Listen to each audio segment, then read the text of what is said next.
Hello guys, അസ്സലാമു അലൈക്കും. ഇന്ന് നമ്മളെ റമദാൻ ഡേ 3 മൂന്നാമത്തെ ഇഫ്താറ.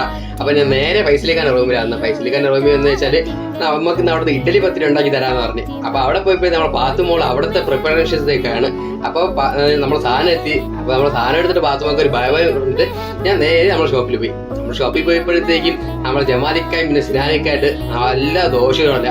ഈ ദോശയ്ക്ക് വന്നിട്ട് നമ്മളെ നെയ് റോസ്റ്റ് അടിപൊളിയായിട്ട് നെയ് റോസ്റ്റ് ഉണ്ടാക്കിയിരുന്നു. നമ്മളെ സിനായിക്ക ഒരു രക്ഷയില്ല. അടിപൊളിയായിട്ട് ദോശ ഇട്ട് കഴിയുമ്പോഴത്തേക്ക് നമ്മളെ ഇസ്മാലിക്ക അക്കരെ നിന്നിട്ട് അവരെ ഉള്ളിവടയ്ക്ക് ഒരു രക്ഷയില്ലാണ്ട് അവരെ വഴിക്ക് നല്ല ചെക്ക് ചോറായിട്ട് അവരങ്ങ് പോയി. പിന്നെ നമ്മൾ നഹീം റസാഖിക്കായിട്ട് അവിടെ ബാക്കിയുള്ള പണിയൊക്കെ കഴിഞ്ഞപ്പോഴത്തേക്കും നമ്മളെ ഫൈസലിഖാൻ എൻട്രി ആയിരുന്നു. അപ്പൊ ഫൈസലിഖാന്റെ റവ ഉണ്ടയൊക്കെ ഉണ്ടാക്കിയിട്ട് നമ്മൾ നേരെ അവിടെ നിന്ന് നേരെ റൂമിൽ പോയപ്പോഴത്തേക്ക് നമ്മൾ ജാഷിർക്കായി നഹീമായിട്ട് അവിടെ ഫുള്ള് സെറ്റാക്കി വെച്ചു ഗൈസ്. അപ്പോൾ നമുക്കിന്ന് ഇവിടുത്തെ ഇഫ്താറിന്റെ പരിപാടി വെച്ചാൽ നമുക്ക് ഉള്ളിവട, പിന്നെ റവ ഉണ്ട, പിന്നെ ഇഡ്ഡലി പത്തിരി, ഇതായിരുന്നു നമുക്ക് ഇന്ന് നോമ്പ് തുറക്കാനായിട്ട്. പിന്നെ അങ്ങനെ എല്ലാവരുമായിട്ട് ബാങ്ക് വിളിക്കാനായിട്ട് വെയിറ്റ് ചെയ്തു. അപ്പോൾ ഫ്യൂ മിനിറ്റ്സ് ലേറ്റർ ബാങ്ക് വിളിച്ച്. അപ്പോൾ ബൈ ഗൈസ്, ഇന്നത്തെ ഒരു വീഡിയോ ഇത്രയേ ഉള്ളൂ.